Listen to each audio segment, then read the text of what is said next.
Bab 1270. Cari mati. Di depan papan catur, Mileye dan Adelina Ye terdiam. Sebenarnya Mileye merasa sangat tersentuh oleh perkataan tetua berbaju putih. Dia belum pernah mencapai puncak, tapi dia tahu rasanya. Saat di kota Kinceng, Mileye pernah berpikir bagaimana jadinya kalau tidak ada adik perempuannya. Kalau tidak ada adik perempuannya, meskipun Mileye menjadi orang nomor 1 di kerajaan Jiang, dirinya juga tidak akan bahagia. Namun, kalau ada adik perempuannya, Mileye akan sangat bahagia, karena adik perempuannya pasti akan sangat senang, dan dia juga dapat memberikan kehidupan yang lebih baik untuk adik perempuannya. Mileye belajar pedang, bukan untuk keabadian, juga bukan untuk tak terkalahkan. Dia hanya ingin semua orang di sekitarnya baik-baik saja. Ini adalah tanggung jawab, tapi baginya, ini juga suatu kebahagiaan. Karena adik perempuannya dan orang-orang yang dia pedulikan masih ada di sisinya. Adelina Ye melihat sekilas ke tetua berbaju putih. Dia tidak berkata apa-apa, tapi terkadang akan melihat ke kitab Taoisme di papan catur. Tetua berbaju putih melihat Adelina Ye, dia menunjuk kitab Taoisme dan tersenyum. "Kamu begitu tertarik dengan kitab Taoisme ini?" Adelina Ye mengangguk dan dengan jujur berkata, "Ya." Tetua berbaju putih itu tersenyum tipis, "Aku tidak dapat memberikannya kepadamu." Adelina Ye menatap tetua berbaju putih itu, lalu tetua berbaju putih itu tersenyum lembut, "Karena kamu terlalu peduli, itu akan menimbulkan keterikatan." Selesai bicara, dia melihat ke Mileye, "Sikapmu lumayan.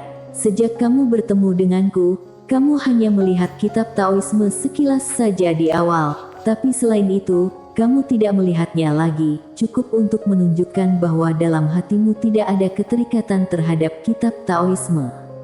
Jadi, aku akan memberikannya kepadamu." Mileye meragu sejenak, lalu berkata, "Kenapa?" Tetua berbaju putih itu berkata dengan pelan, "Karena kamu bisa menangani kitab ini dengan hati tenang, aku akan merasa tenang kalau kitab ini di tanganmu. Berada di tangan orang yang baik, kitab ini adalah benda yang baik, tapi kalau jatuh ke tangan orang yang jahat, maka ini akan menimbulkan bencana yang menghancurkan dunia. Ini juga merupakan perubahan, benda ini baik atau buruk, tergantung pada orang yang memilikinya." Mileye berkata dengan suara berat, "Kenapa senior tidak menyimpannya sendiri?" Tetua berbaju putih itu tersenyum dan tidak mengatakan apa-apa. Adelina Ye yang berada di samping tiba-tiba berkata, "Dia sudah meninggal." "Meninggali?" Mileye terkejut. Dia memperhatikan tetua berbaju putih itu dengan saksama, tapi di matanya, tetua berbaju putih ini masih hidup. Adelina Ye melihat tetua berbaju putih itu dan berkata lagi, "Dia bukan tubuh jiwa, juga bukan pantulan bayangan. Dia benar-benar tubuh utama, tapi hanya tersisa napas terakhir. Tadi dia bicara begitu banyak dengan kita, napasnya sudah akan habis." Tetua berbaju putih melihat ke Adelina Ye dan tersenyum, orang dari tempat itu memang luar biasa. Setelah mengatakan itu, dia melihat ke Mileye, "Anak muda, apakah ada yang pernah mengatakan padamu bahwa dia akan membawa bencana kalau mengikutimu?" Mileye mengangguk, "Ada." Tetua berbaju putih itu berkata pelan, "Kalau begitu kenapa kamu masih membiarkannya mengikutimu?" Mileye berpikir sejenak, lalu berkata, "Hal buruk itu mungkin akan berubah menjadi hal baik." Kemudian, Mileye melihat Adelina Ye dan berkata, "Nona Ye, mungkin kita akan menjadi teman baik, bagaimana menurutmu?" Adelina Ye menjawab dengan santai, "Saveramu berkata benar, orang berbaju hitam yang datang sebelumnya juga benar, orang tua ini juga benar." Mileye mengerutkan kening, "Maksudmu, membiarkanmu mengikutiku adalah kesalahan?" Adelina mengangguk, "Ya." Mileye bingung, "Kenapa?" Adelina terdiam. Saat ini, tetua berbaju putih itu tiba-tiba berkata, gadis ini bukanlah orang biasa. Mileye mengangguk, aku tahu. Tetua berbaju putih tertawa, tak peduli bagaimanapun, karena kita bisa bertemu di sini, itu juga merupakan takdir. Anak muda, aku punya sebuah permintaan. Mileye segera berkata, silakan senior katakan saja, selama aku bisa melakukannya, aku akan berusaha sebisa mungkin. Tetua berbaju putih tersenyum tipis, dia mengeluarkan sebuah cincin penyimpanan dan memberikannya kepada Mileye. Di dalam benda ini, berisi seni bela diri yang aku pelajari dalam kehidupanku. Aku berharap kamu bisa membantuku menemukan seorang penerus. Mileye menerima cincin penyimpanan, dia meragu sejenak, lalu berkata, bolehkah aku memberikannya kepada temanku? Sudut bibir Adelina Ye berkedut, tapi tidak mengatakan apa-apa. Tetua berbaju putih tertawa, kamu cukup jujur. Hanya saja, apakah kamu merasa temanmu cocok? Mileye menjawab dengan serius, kalau dia di sini, senior pasti akan sangat senang.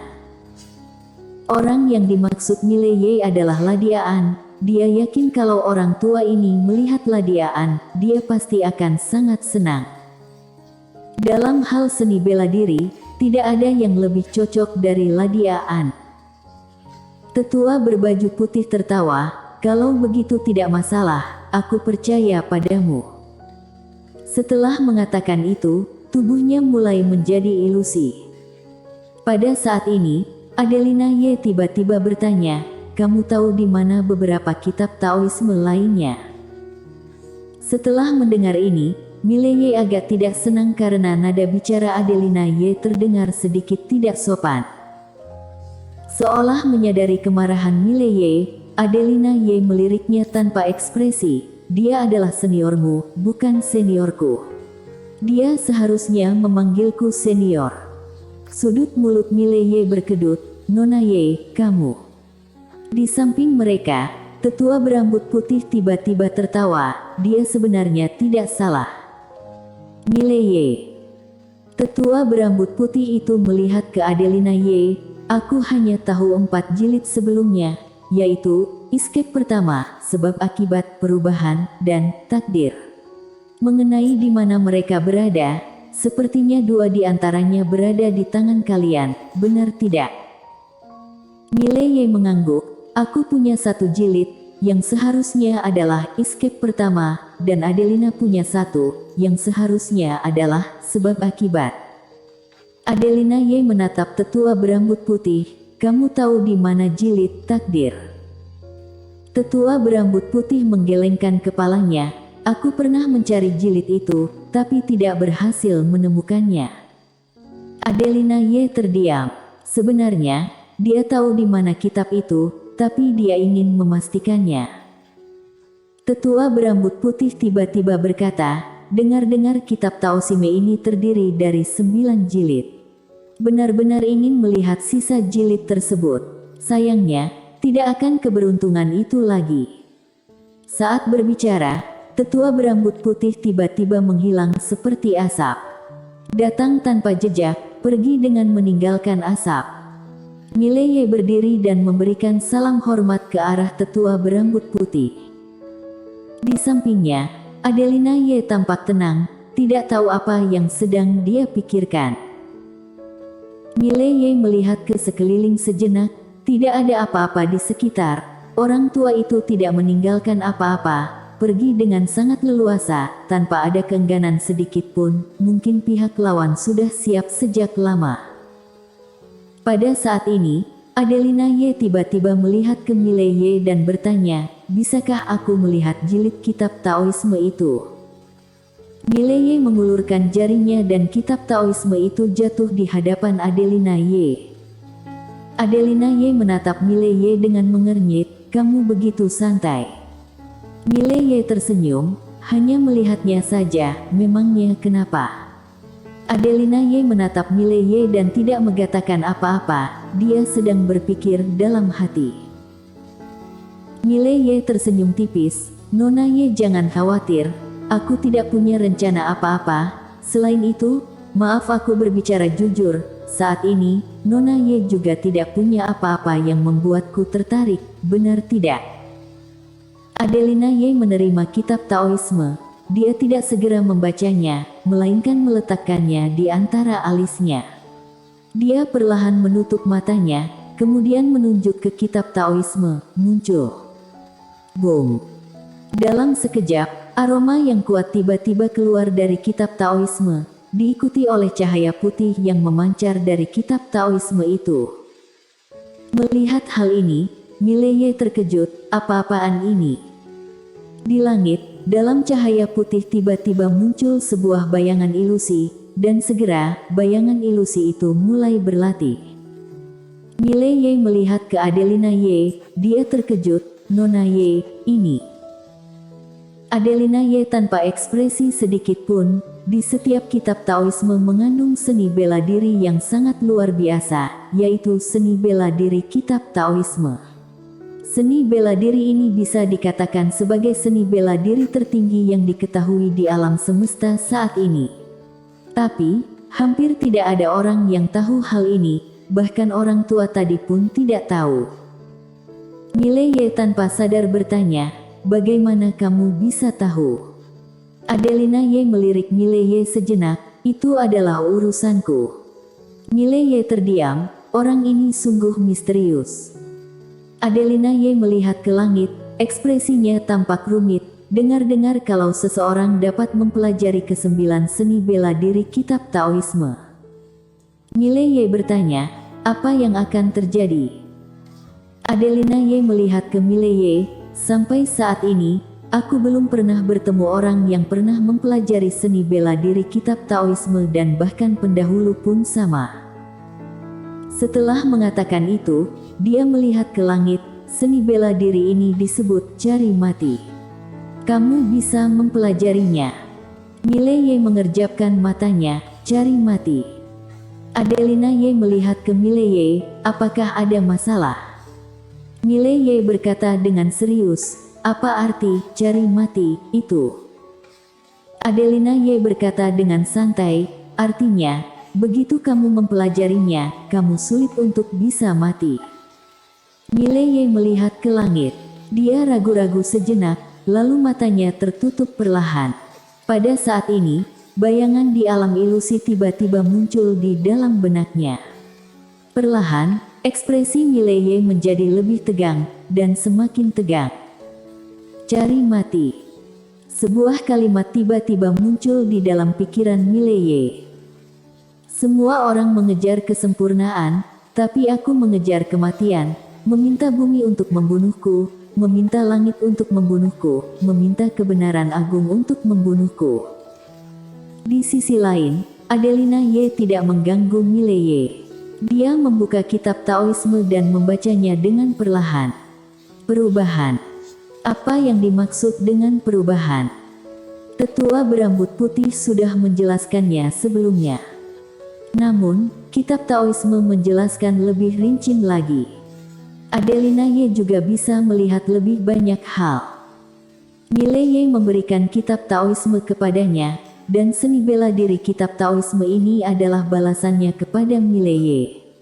Karena saat ini, mungkin hanya ada 2 orang di dunia yang tahu bahwa kitab Taoisme menyimpan seni bela diri terbaik. Satunya adalah pemilik kitab Taoisme, dan satunya lagi adalah Adelina Ye. Setelah membaca cukup lama, Adelina Ye menutup kitab Taoisme dengan kedua tangannya. Meskipun isinya tidak banyak, bagi master tertentu, isi yang sedikit ini cukup untuk mengubah hidup mereka. Tidak tahu apa yang sedang Adelina Ye pikirkan, dia tiba-tiba melihat ke Mileye yang berada di tempat yang tidak jauh, dan saat dia melihat Mileye, ada keraguan di matanya. Sebenarnya, bahkan Saveramu pun tidak bisa melihat lebih jauh dari Adelina Ye. Dia tidak hanya bisa melihat penyebab bencana Mileye, dia juga bisa melihat lebih banyak lagi. Misalnya, takdir Mileye. Takdir Mileye adalah yang paling rumit yang pernah dia lihat, dan menurutnya, orang seperti Mileye seharusnya sudah mati. Namun, Mileye tidak hanya tidak mati, dia malah hidup dengan baik.